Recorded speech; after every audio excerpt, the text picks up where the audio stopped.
안녕하십니까? 행복한 안식일입니다. 귀한 선율로 저희들의 마음을 하늘로 이렇게 가깝게 인도해 주신 우리 저희 성도님께 참으로 감사의 말씀을 드립니다. 주님의 이름으로 모든 성도님들께 문안을 드립니다. 이 안식일에 소망의 하나님께서 모든 기쁨과 평강을 믿음 안에서 성도님들 모두에게 충만하게 하시고 또 성령의 능력으로 소망이 넘치게 하시기를 간절히 바랍니다. 저희는 지난주부터 이 사도행전의 가장 중요한 이 4가지 사건에 대해서 하나씩 함께 살펴보고 있습니다. 사도행전 4대 사건 중 첫 번째 사건은 바로 이 오순절 성령 강림이었습니다. 기름같이 폭발하는 정말 이 권능의 성령님, 그리고 바람과 같은 생명의 성령님, 그리고 성령님을 저희들 함께 마음을 모아서 끊임없이 함께 간구해야 함을 저희들 함께 확인해 보았습니다. 또 오직 성령이 너희에게 임하시면 우리가 권능을 받고 땅끝까지 주님의 증인이 되어야 할 것을 저희들 확인했죠. 오늘은 이 복음을 넘어서 복음이 이 예루살렘의 지경을 넘어서 사마리아로 번져 나가게 된 사건인 이 사도행전 4대 사건 중 두 번째 사건, 바로 스데반의 순교에 대해서 함께 살펴보고자 합니다. 성령 충만을 통해서 이 복음이 선포되고 교회가 탄생하였습니다. 그런데 이 순백의 교회에 사도행전 6장에 들어와서 한 가지 문제가, 아주 현실적인 문제가 하나 발생합니다. 사도행전 6장 1절에 있는 말씀 제가 여러분들께 읽어드리도록 하겠습니다. 그때 제자가 더 많아졌는데 헬라파 유대인들이 자기의 과부들이 매일의 구제에 빠짐으로 히브리파 사람을 원망하니. 이 초대교회 신자 중에서는 헬라파 유대인과 히브리파 유대인이 있었습니다. 히브리파 유대인은 이 대대로 유대 땅에 살면서 아람어를 사용하는 사람들이었고요. 헬라파 유대인들은 고향을 떠나서 당시 이제 세계적인 언어였던 헬라어를 그들의 모국어로 하며 살아가고 있던 사람들이었습니다. 그 당시 이제 유대인들은 바벨론 유수 이후로 페르시아, 그리스, 로마 이 차례대로 이 정복된 상황에서 정말 세계 여러 곳으로 흩어져 지내고 있었습니다. 성도님들도 잘 아시다시피 한국도 이 일제 강점기 시간 동안에 많은 사람들이 어떻게 했습니까? 일본으로, 중국으로, 또 연해주나 사할린, 또 우즈베키스탄과 같은 중앙아시아 지역으로 다 이렇게 흩어지게 되지 않았습니까? 그런 것처럼 이 유대인들도 그런 상황에 있었던 거죠. 이 세계 곳곳에 살던 헬라파 유대인들이 오순절을 지키기 위해서 고향 땅 예루살렘으로 모였는데 이곳에서 예수님의 복음을 듣게 된 것입니다. 그 사람들이 복음을 듣고 고향으로 돌아간 사람들도 많았어요. 하지만 그 가운데서 또 여러 많은 사람들은 이 말씀에 감동이 되어서 집으로 돌아가지 않고 있는 것입니다. 이 예루살렘에 머물고 사도들과 함께 머물고 있는 것이에요. 그리고 예수님에 대해서 배우고 그 복음을 전하는 대열에 합류했던 것입니다. 여러분들, 그러면 교회에 어떤 필요가 있겠습니까? 저희들 한번 상상해 볼까요? 외국에서 여행을 온 사람들이 우연히 이 삼육대학교에 왔어요. 그리고 이 교회에서 말씀을 듣고는 은혜를 받고는 집으로 돌아가려고 하지 않는 것입니다. 이곳에서 계속해서 성경을 배우고 말씀을 전하고 싶어요. 그래서 며칠이 아니라 몇 달을 이 삼육대학교에서 머문다고 한번 생각해 보시기 바랍니다. 이 예루살렘 교회에는 어떤 필요가 과연 생겼을까요? 헬라파 유대인들은 이 여행을 온 사람들이기 때문에 예루살렘에는 그들이 오랫동안 머물 집과 또 음식이 부족했을 것입니다. 또 특별히 넉넉한 형편에 있지 못한 헬라파 과부들, 그리고 헬라인들은 그 필요가 훨씬 더 아마 컸을 거예요. 그러니까 교인들 모두가 아주 특별한 선교와 이 구제의 사명을 가지고 서로 자기가 가진 것을 아주 기쁜 마음으로 내어놓기 시작했을 것입니다. 그리고 그것을 어려운 상황에 있는 사람들과 서로 나누기 시작했어요. 그런데 이 히브리파와 헬라파 구성원들 사이에 구제가 공평하지 못하여서 문제가 발생했던 것입니다. 혹시 이 사도들이 헬라파 과부들을 정말로 일부러 이렇게 차별 대우했었을까요? 그렇지 않았을 것입니다. 이 성령으로 충만했던 교회, 이 초대교회가 일부러 그 구제를 빠뜨리진 않았을 것이겠죠. 이 빠지다라는 이 말은 여기서 사도행전 6장 1절에 나오는 이 빠지다라는 말은 파라테오레오라고 하는데 못 보고 넘어가다, 방치되다, 약간 이런 표현입니다. 그래서 일부러 빠뜨리다라는 표현은 아닌 것이죠. 그렇다면 어떻게 이런 불만이 터져 나올 수 있었던 것일까요? 아마도 헬라파 유대인들은 히브리파 유대인에 비해서 소수고 굉장히 약자였을 것입니다. 이 사도들이 악의는 특별히 없었지만 헬라파 중에 이 궁핍한 사람들이 언어와 관습의 차이로 인해서 도움을 받지 못하고 아마 방치되어 있었는지 모르겠습니다. 따라서 아마도 그 당시 약자였던 헬라파 사람들이 자기들이 더 홀대받는다고 느꼈을 것입니다. 이 교회 내부에서 피어오르는 불화를 어떻게 하면 우리가 빨리 막을 수 있을까요? 사도행전 6장 2절에서 4절에 있는 말씀을 저희들 함께 좀 읽어보기를 원합니다. 제가 읽겠습니다. 12사도가 모든 제자를 불러 이르되 우리가 하나님의 말씀을 제쳐놓고 접대를 일삼는 것이 마땅하지 아니하니 형제들아 너희 가운데서 성령과 지혜가 충만하여 칭찬받는 사람 7을 택하라. 우리가 이 일을 그들에게 맡기고 우리는 오로지 기도하는 일과 말씀 사역에 힘쓰리라 하니. 아멘. 이 사도들은 그 문제를 해결하기 위해서 변명하거나 억지로 해명하거나 분쟁을 막 눌러놓으려고 하지 않았습니다. 아주 신속한 행동을 대신 취했죠. 즉각 책임을 지고 그 자리에서 물러나면서 모든 이 사람이 믿을 수 있는 자격을 갖춘 7 집사를 선정해서 구제를 맡기게 된 것입니다. 이 약자를 최대한 배려해서 그들의 억울한 마음을 빨리 풀어주려고 노력한 것이죠. 이 그들의 노력을 어떻게 우리가 분명히 알 수 있냐면은 7 집사의 이름들을 좀 보시면 되겠습니다. 사도행전 6장 5절과 6절에 있는 말씀입니다. 온 무리가 이 말을 기뻐하여 믿음과 성령이 충만한 사람 스데반과 또 빌립과 브로고로와 니가노르와 디몬과 바메나와 유대교에 입교했던 안디옥 사람 니골라를 택하여 사도들 앞에 세우니 사도들이 기도하고 그들에게 안수하니라 했습니다. 이 7명의 집사 이름들을 보면 공통점이 하나 있습니다. 여러분들 어떤 공통점이 있을까요? 7 집사의 이름을 보면 그것은 바로 모두 7명이 헬라식 이름을 가지고 있다는 것입니다. 그것은 사도들이 7명의 집사들을 모조리 헬라파 유대인들 가운데서 선별했다는 의미예요. 정말 아주 시원한 일처리를 보여주지 않았습니까? 이 어려움을 겪고 있는 소수의 사람들을 온전히 존중하고 배려하는 동시에 그 일을 정말로 열심으로 정직하게 행할 헬라파 집사들을 그들 가운데 세웠던 것이지요.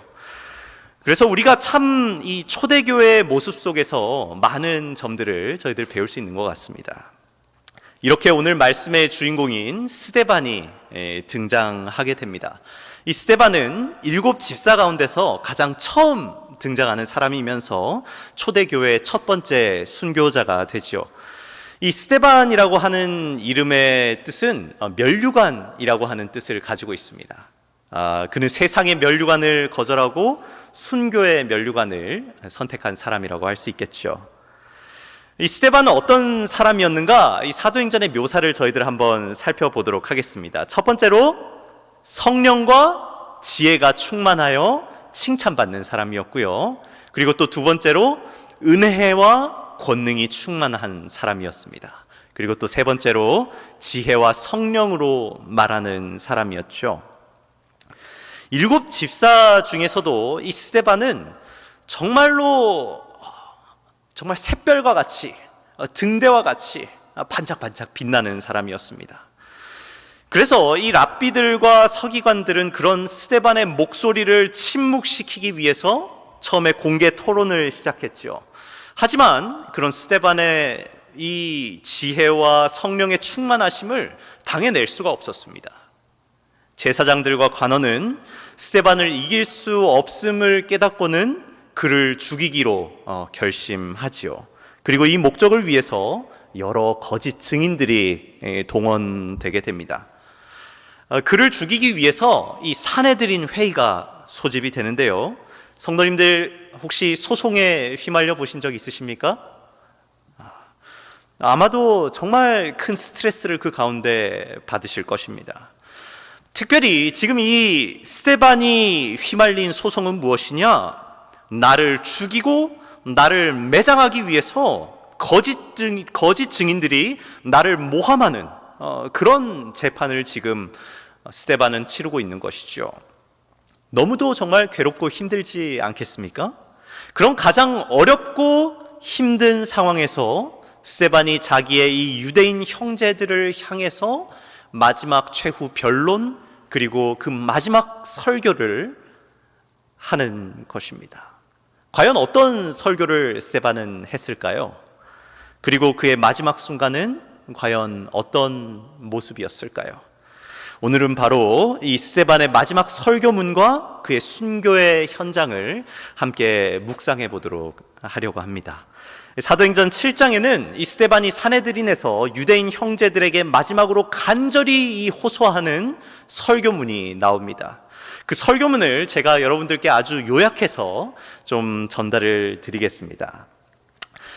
이 스데반은 그의 설교문에서 이스라엘의 역사를 쭉 훑어가면서 이 6가지 주제를 특별히 다루고 있습니다. 바로 첫 번째로는 아브라함과 할례, 그리고 이제 두 번째로는 바로 모세와 율법, 그리고 세 번째로 다윗과 성전에 대해서 이 총 6가지 이야기를 함께 나누고 있습니다. 이 6주제는 유대인들에게는 그 다른 무엇보다 중요한 하나님의 이 선택된 백성이라는 그들의 아이덴티티, 정체성을 그 자체를 나타내는 주제들이고 단어들입니다. 아브라함과 할례. 이 아브라함은 이스라엘 민족에게는 믿음의 조상이에요. 그렇죠? 선민의 시작입니다. 또한 이 아브라함으로부터 주어졌던 이 할례라고 하는 것은 이 선택받은 민족이라는 특별한 육체적인 표시였어요. 그래서 유대인들 생각에는 유대인 이꼴 무엇이었냐면 바로 할례 받은 사람이었습니다. 그리고 이 모세는 어떤 사람이었습니까? 전무후무하게 하나님과 직접 교통하면서 이스라엘을 구원해냈고 하나님께서 그를 통해서 직접 율법을 선포하고 전달했던 그런 사람이었죠. 그래서 그들에게는 모세는 곧 무엇이었냐? 하나님의 율법의 대명사였어요. 그래서 그들이 가지고 있는 율법과 성경을 한마디로 뭐라고 줄여서 불렸냐면은 모세의 글이다, 이렇게 줄여서 부른 것입니다. 그리고 다윗과 성전은 어떻습니까? 이 다윗은 영원한 이스라엘의 왕의 상징이고 그가 준비하고 그의 아들 솔로몬이 지은 성전은 이스라엘에게 하나님께서 그들과 함께 계시다라고 하는 이 분명한 가시적인 이 상징이면서 그들의 신앙의 아주 중심이 되는 장소였습니다. 그래서 그들은 이 성전이 무너진다는 것을 도저히 상상할 수가 없었던 것이지요. 그래서 제가 말씀드린 이 6가지는, 그리고 이 스데반이 설교에서 언급했던 이 6가지 주제는 정말 그들 민족의 자긍심이었고 그들 신앙의 기초가 되는 반석과 같은 것들이었던 것입니다. 스데반은 그의 마지막 설교에서 이 정통 유대인들의 심장과도 같은 이 6가지 주제를 하나씩 꺼내는 것입니다. 저희들 하나씩 살펴보도록 하겠습니다. 우선 아브라함에 대해서 함께 살펴보죠. 사도행전 7장 2절과 3절에 있는 말씀입니다. 스데반이 다음과 같이 이야기합니다. 스데반이 이르되 여러분 부형들이여 들으소서. 우리 조상 아브라함이 하란에 있기 전 메소포타미아에 있을 때 영광의 하나님이 그에게 보여 이르시되 내 고향과 친척을 떠나 내가 내게 보일 땅으로 가라 하시니. 아주 자랑스러운 유대인들의 조상을 이야기하는 것 같지만 유대인들에게 이 건들고 싶지 않은 아브라함의 한 이력이 있습니다. 그것이 무엇인지 아십니까? 바로 스데반이 그 이력을 자신의 설교를 시작하자마자 들춰내는데, 그것은 바로 우리 조상 아브라함이 하란에 있기 전에 메소포타미아에 있었다는 것입니다. 한국 사람에게 너희 조상의 출처가 중국이야, 너희 조상이 일본에서 왔어, 이렇게 이야기한다면은 좋아할까요, 안 좋아할까요? 좋아하지 않겠죠. 게다가 이 아브라함은 메소포타미아 중에서도 우르라고 하는 도시의 출신입니다. 우르는 불을 숭상하는 이방신의 대명사로 불릴 만큼 이 우상 숭배가 가득한 도시였습니다. 마치 나다나엘이 이 예수님의 출신지를 들었을 때 무슨 나사렛에서 선한 것이 날 수 있겠느냐라고 물었듯이 이 아브라함은 그런 우상 숭배가 가득한 이방 땅에서 이 땅으로 넘어왔다는 것입니다. 그리고 이 아브라함은 처음부터 굳건한 믿음의 사람은 사실 아니었어요. 아브라함은 아버지와 함께 우르를 떠나서 이 하란에 머무르면서 돌아가신 아버지를 묻고 드디어 하나님께서 주시고자 하는 가나안 땅에 도착했습니다. 그런데 이 가나안 땅에 도착해서 얼마 살지도 않았는데 그 땅에 심한 가뭄이 찾아온 것입니다. 그럴 때 믿음의 조상 아브라함은 어떻게 했을까요? 하나님께서 주신 땅에 굳건히 머무르고 있었습니까? 창세기 12장 10절에 다음과 같이 이야기하고 있죠. 그 땅에 기근이 들었으므로 아브라함이 애굽에 거류하려고 그리그로 내려갔으니 이는 그 땅에 기근이 심하였더라. 가뭄에도 불구하고 하나님께서 주신 땅이니까 내가 한 발짝도 물러서지 않겠다 라고 아브라함은 하지 않고, 혹은 하나님께 기도를 하든지 아니면은 이 믿음의 동역자인 사례와 상의를 하든지 해야 할 텐데 그냥 홀딱 가뭄을 피해서 가나안을 등지고 애굽으로 내려가 버립니다. 사실 믿음의 조상다운 행보는 아니죠. 그런데 이 애굽에 도착해서도 아브라함은 믿음의 조상이라고 하기에는 너무도 사실 비겁한 모습을 계속해서 보입니다. 이집트 사람들이 자기를 혹시 죽이고 이 아름다운 아내 사라를 빼앗아 갈까봐 자기의 아내 사라를 뭐라고 소개합니까? 바로 자기의 여동생이라고 소개하는 것이죠. 여기까지만 해도 이해할 수 있을지 모릅니다. 혹시나 죽을까봐 거짓말을 했으니까요. 그런데 바로가 아내 사라를 데리고 가면서 그 값으로 양과 소와 노비와 이 금과 은을 잔뜩 준 것입니다. 그것들을 받아가지고 아브라함은 희죽희죽 웃으면서 집으로 돌아온 것이죠. 솔직히 이거는 무엇입니까? 바로 아내를 팔아 넘긴 것이에요. 여기 여집사님들도 많이 계시고 사모님들도 많이 계신데 이런 비겁한 남자 어떻습니까? 사위로? 싫으시죠? 자기가 위험하다고 부인을 홀랑 버리고 선물 받아가지고 이제 집으로 돌아가는 남자, 별로 좋지 않아 보입니다. 이것이 사실 믿음의 조상 아브라함의 모습이었습니다. 하지만 그 믿음이 부족한 아브라함을 바라보시고는 하나님께서 나서시죠.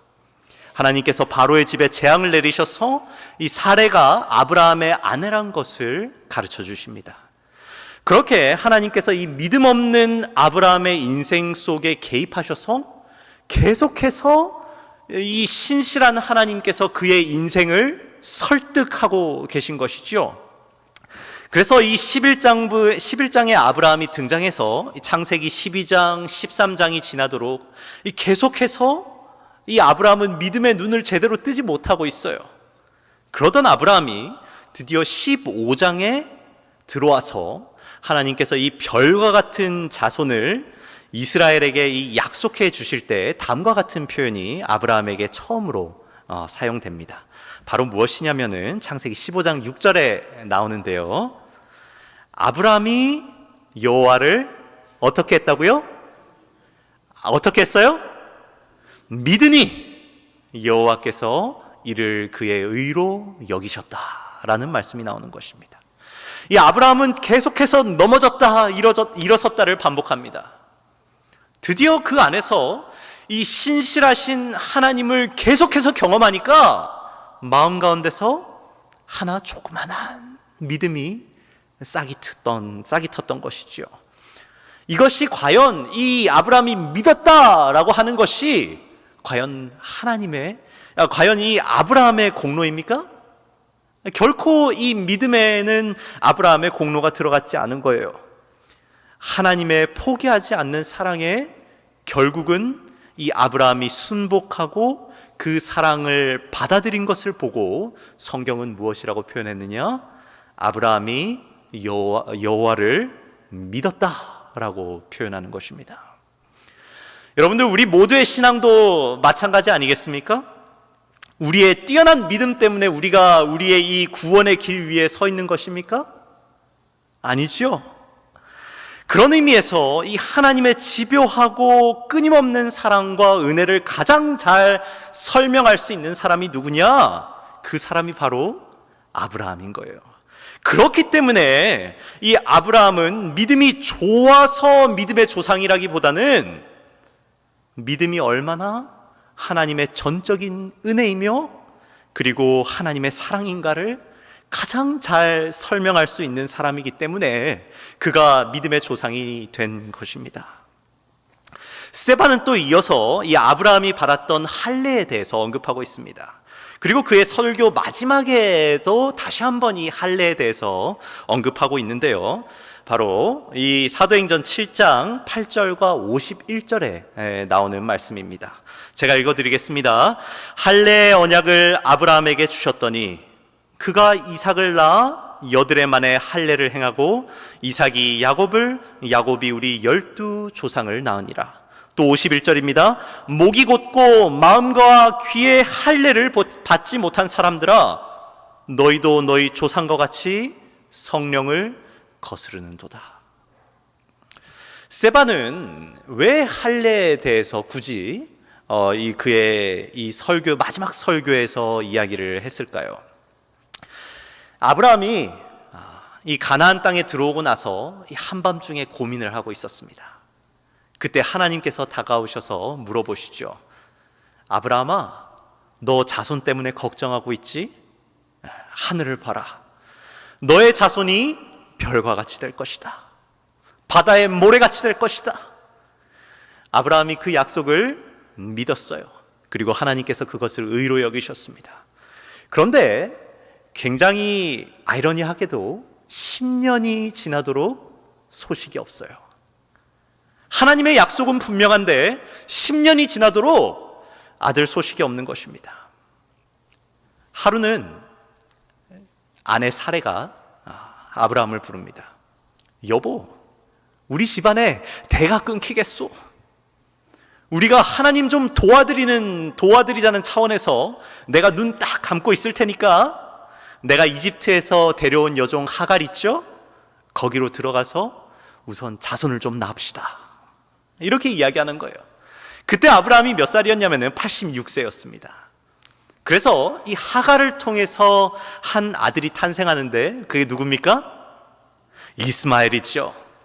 그런데 이 이스마엘이 태어나고 나서 이상하게도 그 뒤로 13년간 하나님께서 아브라함에게 침묵하십니다. 얼마나 두려운 일인가요? 하나님께서 침묵하시는 거예요. 그러다가 아브라함이 99세가 되는 해에 하나님께서 13년간의 긴 침묵을 깨시고는 아브라함에게 첫 마디를 하십니다. 뭐라고 말씀하실까요? 창세기 17장 1절에 있는 말씀입니다. 아브라함이 99세 때 여호와께서 아브라함에게 나타나서 그에게 이르시되, 함께 읽어볼까요? 나는 전능한 하나님이라. 너는 내 앞에서 행하여 완전하라. 나는 전능한 하나님이시라. 왜 하나님께서 자신을 이렇게 소개하셨을까요? 13년간 혹시 아브라함이 나를 잊어버렸을까봐 이렇게 소개하셨을까요? 아니겠죠? 아브라함아, 나는 전능한 하나님인데 왜 너는 나의 약속을 기다리지 않았느냐? 나는 죽은 자도 살리고 닫힌 여인의 문도 여는 전능한 하나님이야. 지금 하나님께서 이렇게 아브라함에게 말씀하시는 것입니다. 그때 하나님께서 주신 명령이 무엇이냐? 전능하신 하나님을 소개하면서 창세기 17장 10절에 하나님께서 이런 명령을 아브라함에게 주십니다. 너희 중 남자는 다 무엇을 받으라? 할례를 받으라. 이 할례를 받으라는 명령을 주시죠. 할례는 이 남자의 생식기의 표피의 끝을 이렇게 잘라내는 것입니다. 여러분들 참 이상하죠, 그죠? 참 이상한 명령이에요. 하나님께서 왜 그런 명령을 하셨을까? 그 표피의 끝을 잘라내는 게 도대체 무슨 의미가 있길래 그렇게 하셨을까요? 그 의미는 무엇이냐면, 이제 아브라함아, 너는 온전히 죽었어. 너의 생식의 능력이 온전히 끊어졌어. 더 이상 너의 능력으로는 아들을 얻을 수 없음을 믿음으로 고백하거라 라고 하나님께서 지금 말씀하고 계신 것이죠. 그래서 아브라함이 할례를 받은 후에 1년 만에 하나님께서 그 약속의 아들을 주십니다. 바로 누굽니까? 바로 이삭이죠. 그렇다면 이 할례를 중심으로 이 할례 전에 온갖 인간의 지혜와 능력을 의지해서 낳은 아들은 누굽니까? 이스마엘이에요. 이스마엘은 인간의 이 노력과 수고와 모략과 능력을 대표하는 아들이에요. 하지만 할례 후에 낳은 아들 이삭은 하나님께서 온전한 약속으로 은혜로 주신 아들인 것입니다. 그래서 할례가 우리에게 주는 진정한 메시지는 무엇이냐 하면, 이스마엘을 생산한 것처럼 너의 꾀와 너의 능력으로 살 것이냐, 아니면 이삭을 낳은 것처럼 내가 주는 힘과 내가 주는 능력으로 너가 살 것이냐, 두 가지 가운데 선택하라 라고 지금 하나님께서 이 할례를 통해서 말씀하시는 것이죠. 그러니까 이 성경은 진정한 할례는 몸이 아니라 마음에 받아야 한다고 끊임없이 이야기하는 것입니다. 예레미야 4장 4절에 있는 말씀, 저희들 함께 마음을 모아서 한번 읽어볼까요? 시작. 유다인과 예루살렘 주민들아, 너희는 스스로 할례를 행하여 너희 마음 가죽을 베고 나 여호와께 속하라. 진짜 할례는 어디 받는 거예요? 몸이 아니라 마음에 받는 것이죠. 할례는 우리의 마음 가죽을 베어서 하나님께 드리는 것입니다. 하지만 유대인들은 이 몸의 할례를 그들의 신앙의 자부심으로 지니고 있었던 것이죠. 스데반의 이 마지막 설교의 세 번째 주제는 바로 모세입니다. 모세는 이스라엘 백성을 이집트에서 이끌고 출애굽하였고, 이 친히 신의 율법을 받아서 백성들에게 전해준 아주 위대한 선지자죠. 구약 가운데서 가장 위대한 5개의 기둥 모세오경에 저자면서 어느 민족도 갖지 못한 이 하나님의 율법을 가진 민족이라는 자부심을 가지게 된 근거가 바로 이 모세이며 율법인 것입니다. 사도행전 7장 22절부터 24절에 있는 말씀입니다. 제가 읽어드리겠습니다. 모세가 애굽 사람의 모든 지혜를 배워 그의 말과 하는 일들이 능하더라. 나이가 40이 되매 그 형제 이스라엘 자손을 돌볼 생각이 나더니 한 사람이 원통한 일 당함을 보고 보호하여 압제받는 자를 위하여 원수를 갚아 애굽 사람을 쳐 죽이니라. 지금 이 40살이 된 모세가 이스라엘 민족을 구원하려고 했습니다. 이제 40살이 되고 나니까 내 민족을 좀 구원해야 되겠다라는 생각이 든 거예요. 그는 우리가 정말 상상할 수 있는 최고의 조건을 가지고 있었습니다. 40살에 아주 젊고 강인한 육체를 가지고 있었고요. 애굽의 왕자로서 자라면서 민족과 군대를 지도할 수 있는 최고의 리더십과 통솔력을 가지고 있는 사람이었습니다. 방대한 지식, 엄청난 부와 권력, 그 모든 것을 갖춘 사람이 바로 40살의 모세였습니다. 지금으로 치면은 어떤 사람일까요? 이 하버드와 육군 사관학교를 동시에 졸업한 미국 대통령의 아들쯤 될까요? 네. 이런 사람이 저희 교회에 한 명만 있다면 어떤 모습일까요? 참 많은 일들 할 수 있겠죠? 네. 그런데 그렇게 이 왕성하게 일을 이루어낼 수 있는 나이에 하나님께서는 모세를 사용하지 않으세요. 그를 미디안 광야로 보내시는 것입니다. 그리고 40년 동안 그의 어깨에 잔뜩 들어가 있는 힘을 쭉 빼시는 거예요. 이집트 말도 다 까먹고 몸도 연약해지고 배운 것도 다 묻어지고 녹슬었을 그때 자기의 능력이 아니라 이 하나님을 의지할 수 있을 때, 온전히 의지할 수 있을 때 하나님께서는 그를 불러서 사용하시는 것입니다. 역시 이 모세는 하나님의 은혜로 부르심을 받았고 오로지 하나님의 능력에 의지해서 살아갔던 인물이었습니다. 그리고 그 모세를 통해서 받은 율법은 우리의 행위, 우리의 의로움으로 구원받는 것이 아니라 예수 그리스도, 우리의 구원자 예수 그리스도에 의지하도록 인도하는 모학 선생의 역할을 하는 것이었죠. 그래서 모세와 율법 또한 우리의 힘과 능력이 아닌 우리 주님을 바라보도록 하는 것들이었습니다. 스데반의 마지막 이 설교의 주제는 무엇이었냐? 바로 이 다윗과 성전이었습니다. 사도행전 7장 46절부터 48절에 있는 말씀입니다. 제가 읽겠습니다. 다윗이 하나님 앞에서 은혜를 받아 야곱의 집을 위하여 하나님의 처소를 준비하게 하여 달라고 하더니 솔로몬이 그를 위하여 집을 지었느니라. 그러나 지극히 높으신 이는 손으로 지은 곳에 계시지 아니하나니. 다윗은 누굽니까? 이 왕의 대표적인 상징이에요. 그러나 다윗 또한 분명히 부족한 사람이었습니다. 은혜를 받아야 하는 사람이었어요. 그는 오실 메시아 예수 그리스도의 한 표상에 불과했지요.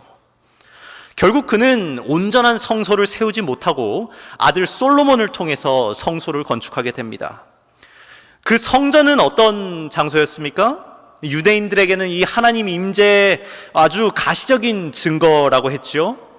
하지만 이 스데반은 하나님께서는 저 성소에 거하시는 분이 아니라고 지금 유대인들 앞에서 역설하고 있는 것이죠. 그 성전에 담긴 메시지는 무엇이냐? 유대인들의 민족적 자존감을 높여주는 도구가 아니라 바로 예수 그리스도를 가리키는 것이 바로 성전이었습니다. 예수님께서 이렇게 말씀하셨어요. 제자들에게 요한복음 2장 19절에 있는 말씀입니다. 예수께서 대답하여 이르시되 너희가 이 성전을 헐라 내가 사흘 동안에 일으키리라. 성전은, 진정한 성전은 무엇이었냐? 성전이 그 수많은 세월 동안 가리켰던 것은 무엇이었냐? 바로 그들 눈앞에 있었던 예수 그리스도였던 것입니다.